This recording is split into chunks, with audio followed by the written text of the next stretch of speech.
आज महाशिवरात्रीचा उपवास सोडायचा होता, त्यामुळे सकाळीच लवकर उठून दिवाबत्ती वगैरे अध्याय वाचन सगळं आवरून घेतलं होतं आणि दुपारी नैवेद्यासाठी सगळी तयारी करून ठेवली होती.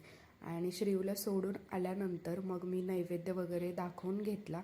आणि इथे प्रत्येकाची नैवेद्य दाखवण्याची पद्धत वेगळी असते. आता स्वामींच्या मठात वगैरे जात असल्या कारणाने थोडं थोडं मला पण समजत आहे. तर तसं मी नैवेद्य वगैरे दाखवायची आता पद्धत बदलली आहे. आणि नैवेद्यामध्ये प्रत्येक पदार्थावरती जे आपण सत्यनारायण पूजा किंवा घराची वास्तुशांती वगैरे करतो तेव्हा भटजी कसे सांगतात की तुळशीचं पान ठेवायचं.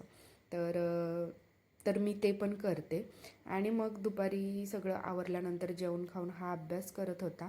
आणि संध्याकाळच्या जेवणाला बऱ्याचपैकी जेवण बाकी होतं, तर फक्त भेंडीची भाजी मला करायची होती आणि झाडू वगैरे मारून घेतलं. आणि मग आता कान देऊन ऐका हां. तर ही माझ्या मम्मीची पूजा आहे महाशिवरात्रीची. मला माहिती आहे महाशिवरात्री झाली आहे, तरी पण मी हे सांगते आहे तुम्हाला, कारण माझ्या माहेरी खूप छान अशी महाशिवरात्री साजरी केली जाते. आमच्या गावात एक छान मंदिर आहे, छोटंच आहे पण खूप छान आहे.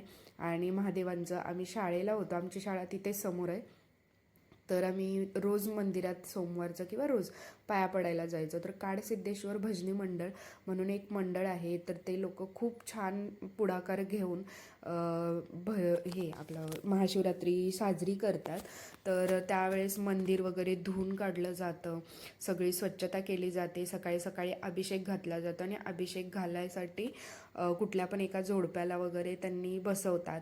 आणि ह्या ज्या काकी आहेत समोर, अशा दोघी तिघी मिळून शिवलीला अमृतचं संपूर्ण पारायण केलं जातं इथे. आणि तुम्ही बघू शकताय स्त्रिया मुली अशा बसतात इथे दरवर्षी पारायणला. आणि ह्याच्यामध्ये मी लहान होते तेव्हा मी सुद्धा बसायची शाळेत असताना मम्मीसोबत.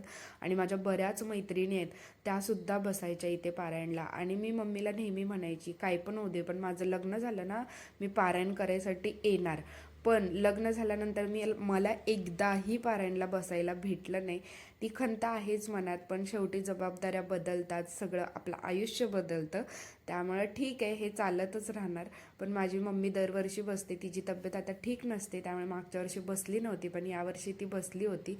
तर या नादाने काय होतं, संपूर्ण शिवलीला अमृतचं वाचन होतं आपल्या आणि खूप छान वाटतं. आणि दुसऱ्या दिवशी महाप्रसाद असतो, त्या महाप्रसादाची चव कुठेच नसते. आणि एक झाड आहे तिथे बसून, म्हणजे पटांगण आहे शाळेचं, तिथे बसून सगळेजण प्रसाद ग्रहण करतात. ही छान अशी आठवण मला शेअर करायची होती. अच्छा, बाय.